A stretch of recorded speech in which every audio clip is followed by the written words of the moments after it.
Туяа бол төрийн байгууллагад ажилладаг эмэгтэй. Дээд боловсрол эзэмшээд ажил амьдралын гараагаа энэ байгууллагаас эхэлсэн. Тэрээр байгууллагадаа сайн нэртэй ажилдаа хичээнгүй нэгэн. Түүнийг байгууллагын удирдлага байнга дэмжиж анхаарлыг хандуулна. Гэхдээ түүний халамж хэрээс хидэрч өөртөөгөө хамт ажил дээр үлдэхийг хүсч улмаар ирээд зэргүй биед нь хүрч бэлгийн шинжтэй хүсэлтүүдийг тавина. Энэ байдлыг хууль хяналтын байгууллагад хандах хүсэл байвч ажилгүй болохоос айна.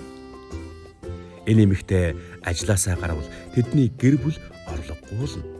Цагдаа хууль хяналтын байгууллагын дарга нарыг бүгдийг нь тэдний дарга нар таньдаг. Тиймээс энэ үйлдэлүүдийг хилээдч нэмэргүй мэт санагдана. Эмэгтэй хэнд хандвал надад туслах болоо гэж олон өдөр олон шөнө чаналсан. Энэ гэмт хэрэг мөн эсгэж эргэлзэнэ. Хууль хяналтын байгууллага шийддэг эсхийг мэдэхгүй юм. Аав, ээж, найз нөхдөдөө хэлэхээс зүрхшээн.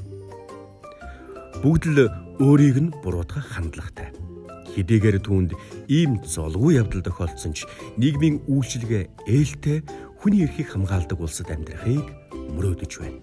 Туяа шиг ажлын байрны бэлгийн дарамтанд өртсөн эмэгтэйчүүд хаана хандах вэ? Яаж туслах вэ?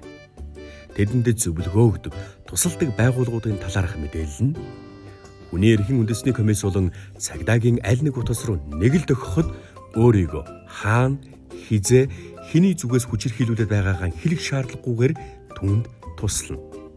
Хүчирхийллийн үед хаана, хэнд хандахыг хүн бүр мэддэг байгаасай.